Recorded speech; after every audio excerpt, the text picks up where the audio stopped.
La nieve caía en una ventisca horizontal. A través del torbellino blanco, apenas podía distinguir el arcén de la carretera.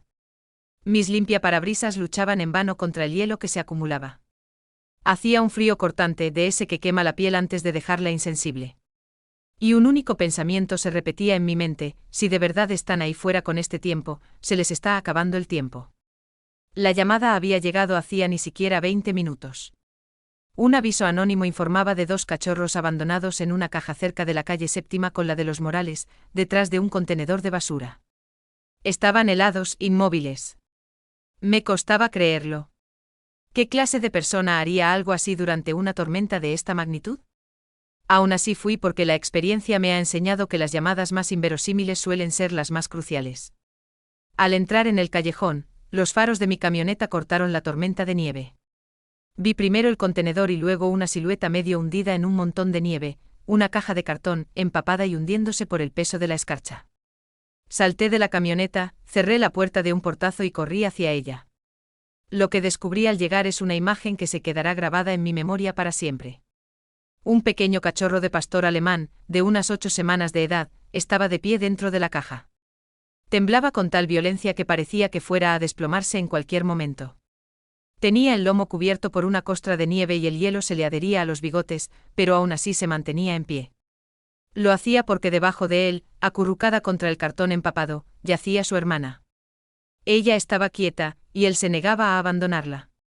Permanecía allí sobre sus patas temblorosas, usando su propio cuerpecito para protegerla del viento. Sus ojos se encontraron con los míos y en ese instante juro que no parecía un cachorro. Parecía un guardián.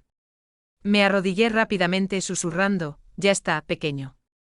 Os tengo. Ya estáis a salvo. No emitió ningún gruñido ni se inmutó. Simplemente siguió firme hasta que metí la mano con cuidado, los rodeé a ambos con mis brazos y sentí el leve calor de su pequeño pecho presionado con firmeza contra el pelaje helado de ella. Solo entonces cedió por fin. Sus patas flaquearon. Apoyó la cabeza en mi hombro. Pero su hermana se movió lo justo para acurrucar el hocico en su cuello. Ese fue el momento en que me derrumbé. Allí, en medio de una ventisca, en un callejón helado, había 2 cachorros apenas con vida, aferrándose el uno al otro como si fuera lo único que hubieran conocido. Y comprendí en ese mismo instante que aquello sería más que otro rescate. Esto era diferente. Esto era familia. Regresé a toda prisa a la camioneta, con los 2 envueltos y seguros dentro de mi abrigo.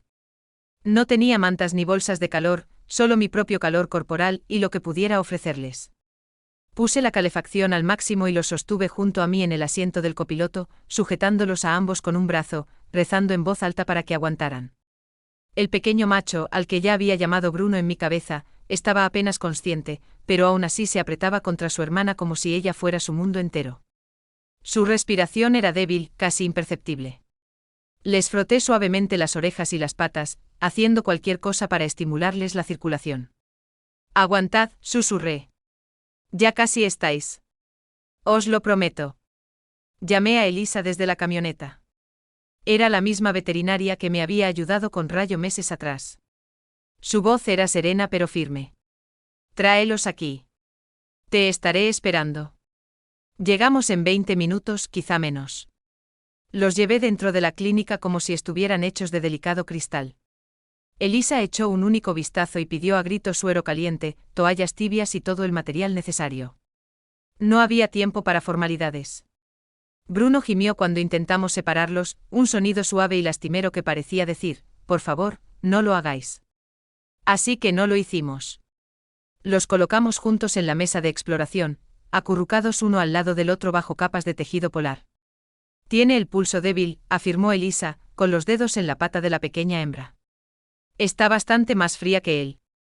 «Eso es porque la estaba protegiendo», dije en voz baja. Elisa me miró y luego volvió a mirar a los cachorros. Él la había mantenido con vida. Pasamos horas calentándolos, hidratándolos y vigilando sus constantes vitales. Bruno fue el primero en mostrar signos de respuesta. Abrió los ojos y sus diminutas orejas se crisparon. Bebió una pequeña cantidad de una jeringuilla, sin apartar la mirada de Bella. Ese fue el nombre que elegí para ella, simplemente me pareció el adecuado. Su recuperación fue más lenta, pero cada vez que se removía, era para acurrucarse más cerca del costado de Bruno. Y cada vez él se apretaba más contra ella como para asegurarle, sigo aquí mismo. Esa noche no me separé de su lado. Elisa me preparó un catre junto a su recinto, pero no pude dormir. Me limité a observar y a escuchar. Cada leve aliento que tomaban parecía un milagro. Aproximadamente a las 3 de la madrugada, Bella abrió los dos ojos. Bruno ya estaba despierto observándola, y por primera vez, ambos lograron mover la cola débilmente en perfecta sincronía. Susurré, sois algo realmente especial, vosotros dos. Y supe en mi corazón que fuera cual fuera el calvario que habían soportado, lo habían superado juntos, y ahora sanarían de la misma manera. Durante los días siguientes, la clínica se convirtió en su universo y también en el mío. Dejé de volver a casa y opté por dormir al lado de su jaula y subsistir a base de barritas de cereales de una máquina expendedora. Elisa venía a verme 2 veces al día, y con el tiempo dejó de suplicarme que descansara un poco. «No tienes intención de moverte de aquí, ¿verdad?», me preguntó al tercer día. Negué con la cabeza sin más. Ellos no me abandonan, así que yo no los abandono a ellos. Bruno fue el primero en ponerse en pie, todavía un poco inestable pero decidido. Daba un par de pasos y luego se giraba para ver cómo estaba Bella, todas y cada una de las veces. Y cuando ella intentaba seguir su ejemplo con las patas temblorosas y el hocico pegado al suelo, él se mantenía cerca, nunca a más de un suspiro de distancia. Bella necesitó más tiempo para recuperar las fuerzas, el frío extremo casi había provocado que su cuerpo colapsara. Pero cada vez que tropezaba, Bruno le rozaba el cuello con el hocico, le lamía una oreja o se tumbaba a su lado hasta que se quedaba dormida. La conexión entre ellos era más que estrecha, era sagrada.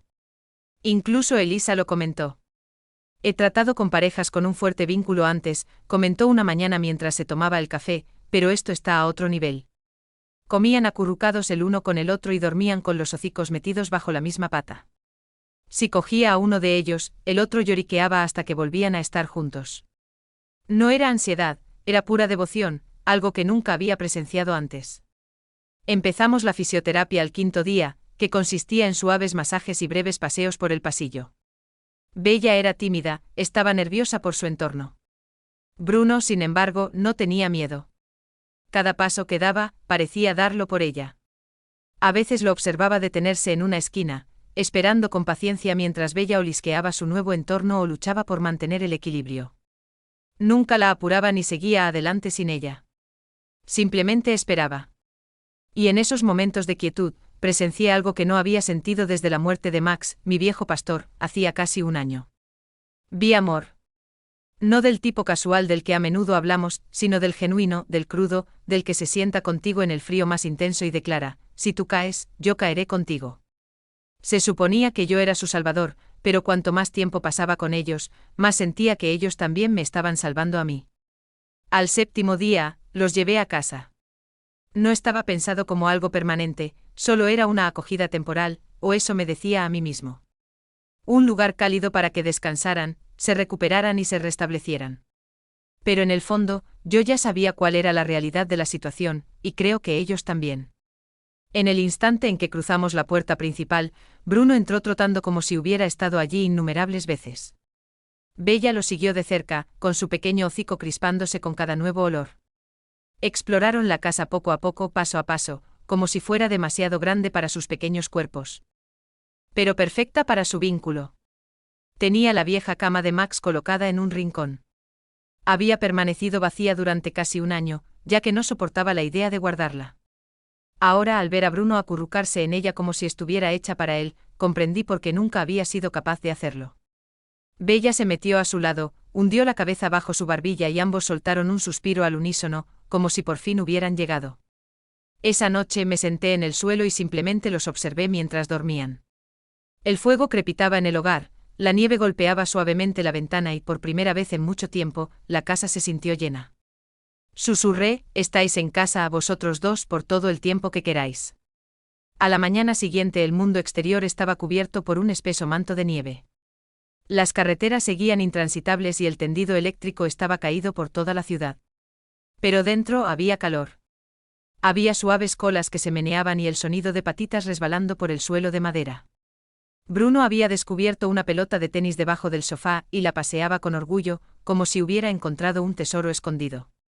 Bella, como siempre, lo seguía, con los ojos brillantes y llenos de curiosidad. Durante las semanas siguientes, crecieron rápidamente. Bella ganó peso y el brillo volvió a sus ojos.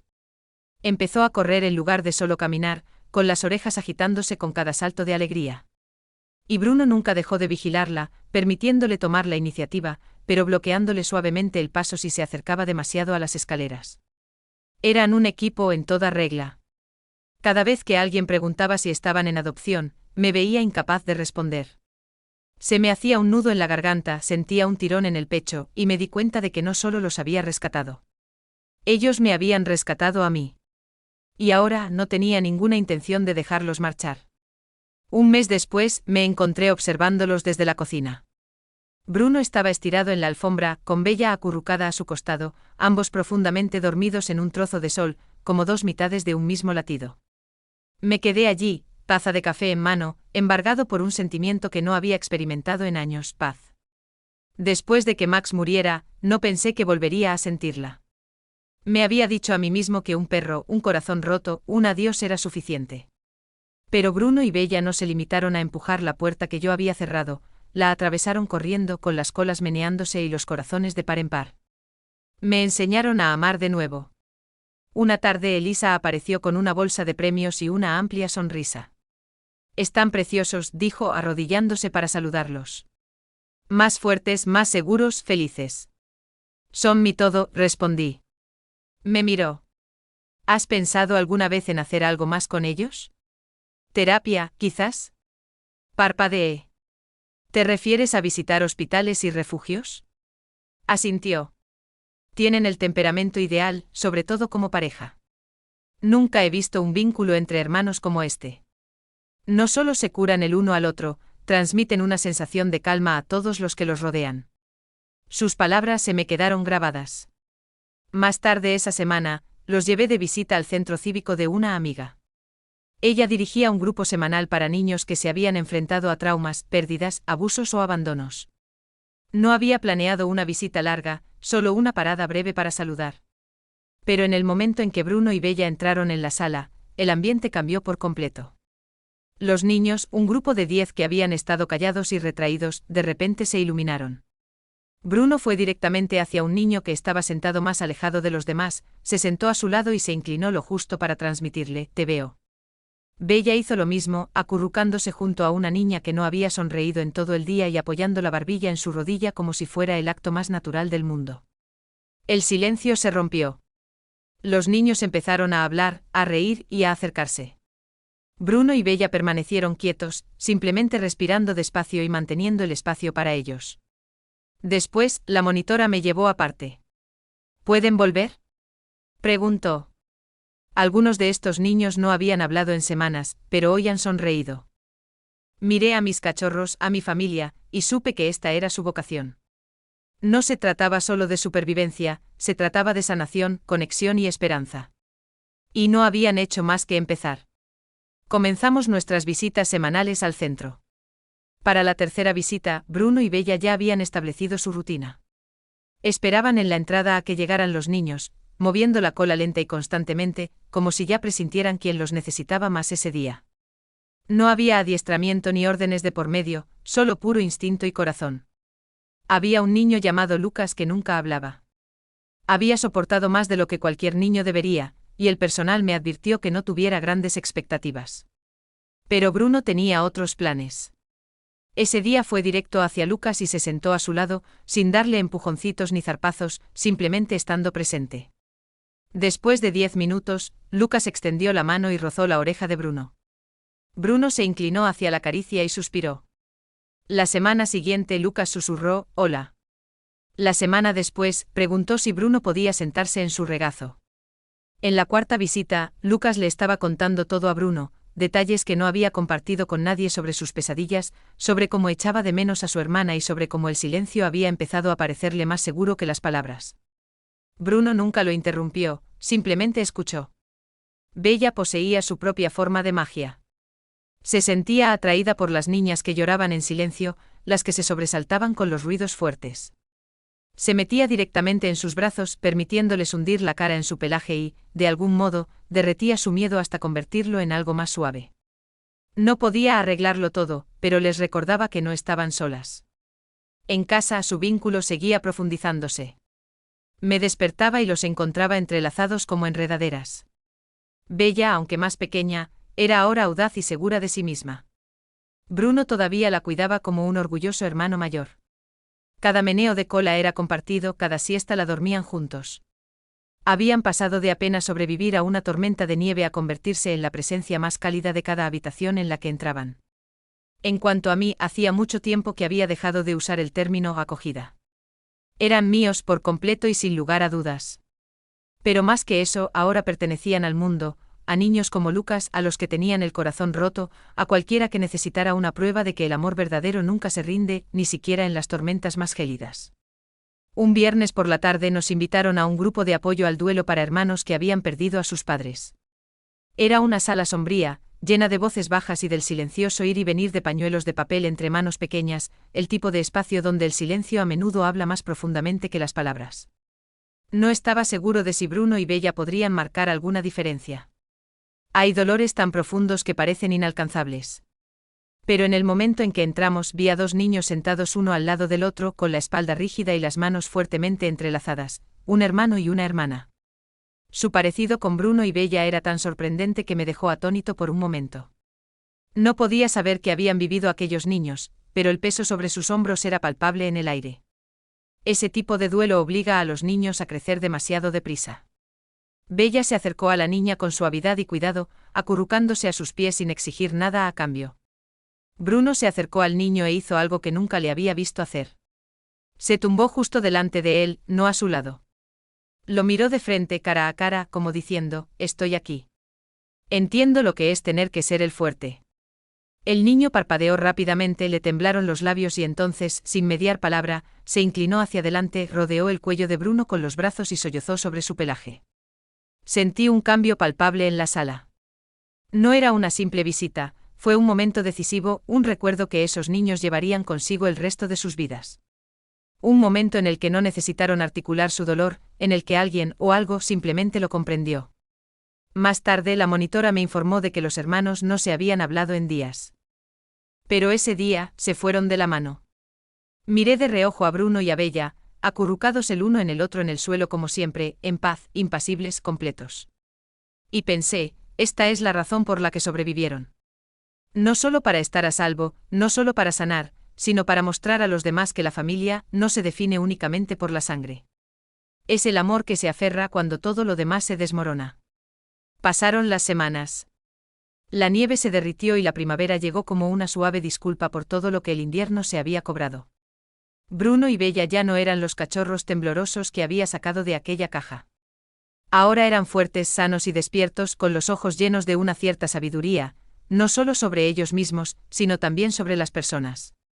Era el tipo de sabiduría que solo se obtiene al sobrevivir a algo a lo que no estabas destinado. Establecimos una rutina, mañanas en el parque, tardes en el centro y noches acurrucados juntos en la alfombra del salón, como si por fin todos hubiéramos encontrado el ritmo que buscábamos. Pero era más que una simple estructura, era un propósito. Allá donde iban, la gente sonreía. Los desconocidos preguntaban sus nombres. Los niños del centro los llamaban los perros del corazón. Una mujer nos detuvo a la salida de una tienda y dijo, «Me recuerdan a mi hermano. Él siempre me protegía así». Se arrodilló y le dio un beso a Bella en la cabeza. «Vosotros dos estáis enseñando al mundo a amar». Una noche me senté a verlos dormir junto a la chimenea. La luz de las llamas danzaba sobre su pelaje, haciéndolo parecer dorado y cálido. Y pensé en aquella primera noche de tormenta, la caja de cartón, la congelación, el silencio. Susurré, estuvisteis dispuestos a congelaros el uno por el otro. Y ahora, estáis ayudando a otros a descongelarse. No se movieron, pero la cola de Bruno golpeó el suelo una vez, solo una, como diciendo, sí, nos acordamos. Ese fin de semana, el centro organizó un pequeño evento llamado el Día de la Familia. Estaba pensado para niños que habían perdido el sentido de la familia, para ayudarles a redefinirla, a reconstruirla y a sentirla de nuevo, aunque solo fuera por unas horas. Bruno y Bella fueron los invitados de honor. Llevaban pequeños pañuelos y se sentaron pacientemente durante horas mientras docenas de niños los abrazaban, lloraban sobre ellos y les contaban secretos que no podían compartir con los adultos. Nunca se inmutaron. Nunca se movieron. Mantuvieron un espacio sagrado para cada uno de los niños. Y cuando todo terminó vi a Bruno y a Bella tumbados uno al lado del otro bajo una pancarta que decía, «Familia es quien se queda». El mundo había intentado dejarlos helados, pero no se habían limitado a sobrevivir. Se habían convertido en el calor mismo. Una tarde, mientras el sol se ocultaba tras los tejados, pintando el cielo con suaves tonos ambarinos, saqué a Bruno y a Bella a dar un tranquilo paseo por el barrio. Se movían a un ritmo perfecto, uno al lado del otro como siempre. Sus cuerpos habían crecido, pero el vínculo entre ellos permanecía intacto, intocable. El mismo hilo invisible que los había mantenido con vida en aquella tormenta seguía conectándolos, ahora más fuerte que nunca. Pasamos junto a una niña pequeña sentada sola en los escalones de su porche. Tenía vendas en las rodillas y una tristeza en los ojos que parecía demasiado vieja para su edad. Bruno fue el primero en reducir la marcha, la miró y esperó. Bella siguió su ejemplo tranquila y segura. Me detuve en la acera y observé. La niña no se movió, se limitó a mirarlos fijamente. Entonces Bruno dio un paso adelante con Bella justo detrás de él. No hubo meneos de cola ni ladridos, solo su presencia, ese latido tranquilo y constante que llevaban a cada habitación. Bruno llegó primero, se sentó e inclinó la cabeza como preguntando, ¿estás bien? A la niña le tembló el labio. Susurró, ¿habéis vuelto? Y entonces me di cuenta, el dibujo hecho con ceras que apretaba en su mano. Representaba a dos perros, uno de pie protegiendo al otro con una caja dibujada en una esquina y un cielo nevado encima. Había visto su foto, quizás en internet o en el centro. Sabía quiénes eran. Extendió la mano. Y sus dedos tocaron la cabeza de Bruno con tanta delicadeza que me dolió el pecho. Entonces Bella se acercó y apoyó la cabeza en la rodilla de la niña. La niña se echó a llorar, no a gritos, sino con lágrimas que caían como si las hubiera estado conteniendo durante días. Me acerqué despacio, me agaché a su lado y le pregunté, ¿quieres sentarte con ellos un rato? Asintió. Así que yo también me senté. Permanecimos allí hasta que el sol se ocultó por completo, las farolas parpadearon hasta encenderse y la noche nos envolvió como una plegaria silenciosa. A veces creemos que el mundo necesita ser arreglado. Pero esa noche, viendo a dos cachorros antaño abandonados ofrecer consuelo a una niña sin una sola palabra, comprendí algo mucho más profundo. A veces el mundo solo necesita más corazones como los suyos, tiernos, constantes e inquebrantables. En el primer aniversario de la noche en que los encontré, volví a aquel callejón.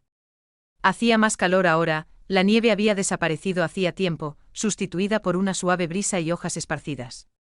Pero recordaba cada detalle, el ángulo del contenedor, el aguanieve que se había acumulado en los rincones, el sonido de mi propio corazón latiendo con fuerza cuando abrí aquella caja. Esta vez Bruno y Bella estaban conmigo, más grandes, más radiantes y todavía inseparables. Aparqué la camioneta y los dejé salir con cuidado. Olfatearon el aire como si contuviera algún viejo recuerdo enterrado. Bruno caminó hasta el lugar exacto donde había estado la caja y se sentó con las orejas erguidas y la mirada tranquila. Bella lo siguió y se apretó contra su costado, tal y como había hecho en aquella fatídica noche. ¿Se acordaban? Claro que sí. Me senté en el bordillo a su lado con los codos apoyados en las rodillas, y dejé que el silencio se instalara a nuestro alrededor. Casi os pierdo a los dos aquí, susurré. Pero os negasteis a rendiros. Permanecisteis juntos. Y gracias a eso, ahora todo es diferente. No se movieron, se limitaron a mirarme con esos ojos sabios. Pensé que os estaba rescatando, pero en realidad, me estabais rescatando a mí. Saqué una pequeña chapa de mi bolsillo, una réplica de la vieja placa de Max. La había guardado todo este tiempo, metida en un cajón.